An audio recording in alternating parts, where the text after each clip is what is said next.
की चैन भी मत चुराना। और सत्संग में आओ तो सोने चांदी के आभूषण पहन कर ना आओ, बहुत कम, केवल बस नाक में एक फूल पहन लो। और पहनो भी तो प्लास्टिक के आभूषण पहनो, डुप्लीकेट। चोर भी ले जाए तो घर में पछताए और कल फिर सत्संग में छोड़ जाए। और नारी का सबसे बड़ा आभूषण, स्त्री का सबसे बड़ा गहना क्या है? पतिव्रता धर्म है। स्त्री का सबसे बड़ा जेवर पति की प्रसन्नता है। नारी की सबसे बड़ी चूड़ियां पति की खुशी है। नारी की कुंडल, बस पति की बात सुनो ध्यान से, ये कुंडल कोई कम नहीं है। कान का कुंडल, कान में बात सुन। कितने पुरुष कहते हैं मेरी वाइफ मेरी बात नहीं सुनती है। कितनी स्त्रियां कहती हैं कि ये मेरी बात तो बिल्कुल नहीं सुनते। तो मैं उनसे पूछता हूं, तुम दोनों फिर सुनते किसकी हो ये तो बताओ, जब दोनों दोनों की सुनते ही नहीं। बात ऐसी कहो जो सुनने जैसी हो, बात ऐसी मत कहो जो सुनने जैसी ना हो। ऐसा लेख लिखो जो पढ़ने योग्य हो, ऐसी बात कहो जो सुनने योग्य हो। और ऐसी माला लाओ घर से जो पहनने योग्य हो। कितने लोग इतनी छोटी माला लाते हैं, वो मेरे सिर में आती ही नहीं, पगड़ी पे फंस जाती है। थोड़ा बड़ी लाओ, सुंदर माला लाओ। और जो स्वयं माला खरीद कर लाता है बाजार से, उसकी माला जरूर पहन लेता हूँ। और कुछ लोग तो बहुत खिलाड़ी है, तो यहीं से माला उठा लेता है, इधर उधर देखता है कहीं पड़ी है तो उठा ले जाता है और फिर ला के मेरे गले में डाल देता है। कई गांवों में देखा मैंने, एक माला मेरे पास 20 बार आ चुकी है। तो मैं भी भगवान से कहता हूँ, भगवान इस माला से पिंड कब छूटेगा? ये तो बार बार लौट लौट कर आ रहे। गुरुदेव को नई माला पहनाओ, अपने साथ लेकर आओ और एक एक फूल तो लेकर जरूर आओ।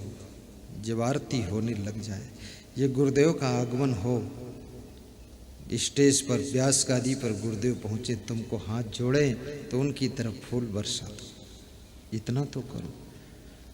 लेकिन तुम फूल लाते ही नहीं हो और हमसे मांगते हो कि तुम हमारे ऊपर बरसाओ। आरती के बाद फूल बरसाओ। सज्जनों स्वागतम गाओ मेरे गुरुदेव आए हैं, बहारों फूल बरसाओ मेरे गुरुदेव आए हैं।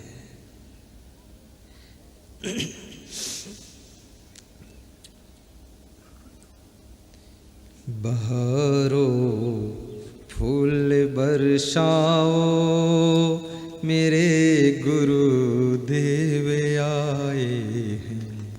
बहारों फूल बरसाओ मेरे गुरुदेव आए हैं। सज्जनों स्वागतम गाओ मेरे गुरुदेव आए हैं। सज्जनों स्वागतम गाओ मेरे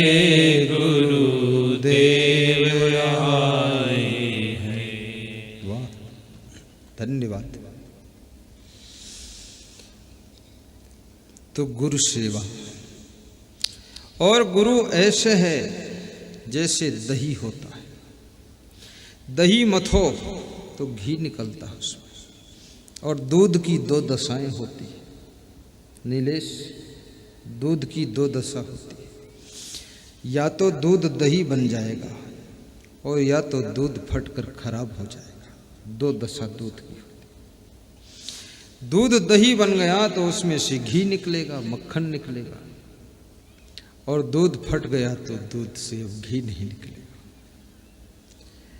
संसारी जीव ऐसे है जैसे दूध है, और गुरु ऐसे है जैसे दही है।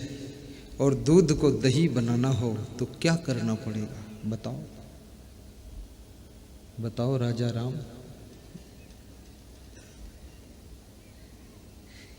दूध को दही बनाना हो तो थोड़ा सा दही दूध में डाल देना पड़ता है और 24 घंटे रख देना पड़ता है। 24 घंटे बाद देखो तो दूध भी दही बन जाता है। थोड़ा सा दही, 1 चम्मच दही दूध में मिलाना पड़ता है। अगर संसारी को भी महान बनाना है तो महान पुरुष का ज्ञान थोड़ा सा उसके अंदर डालना पड़ता है, तो संसारी भी महान बन जाता है, वो भी दही हो जाता है। बहुत अच्छी कहानी।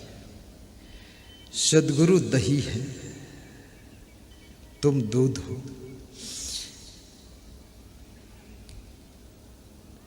इसलिए गुरु की सेवा करनी चाहिए।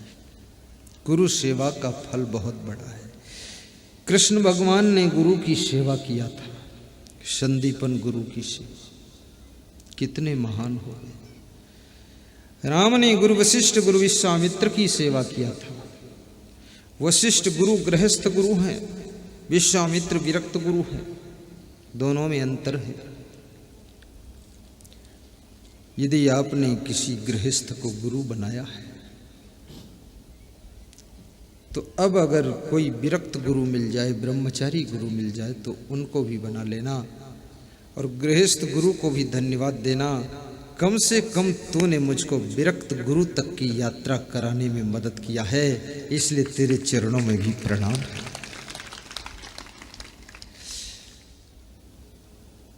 अपन तेज समारो आपे, तीनों लोक हाथ ते कांपे। महावीर विक्रम बजरंगी, कुमति निवार सुमति के संगी। कंचन वर्ण विराज सुवेशा, कानन कुंडल कुंचित केशा। हाथ वज्र ध्वजा विराजे, कांधे मूंज जनेऊ साजे। शंकर सुवन केसरी नंदन, तेज प्रताप महाजगवंदन।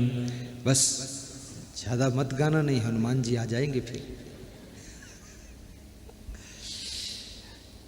इसमें ऐसे कितने श्रोता हैं जो हनुमान जी का चालीसा पढ़ते हैं? हाथ ऊंचा करें। वाह वाह। तो ये हनुमान जी के लिए आप पढ़ते कि भूत प्रेत से बचने के लिए पढ़ते हैं?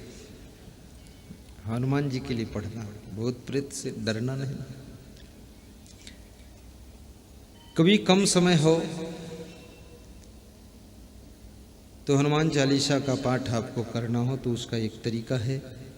श्री गुरु चरण सरोज रजे, निज मन मुकुर सुधार।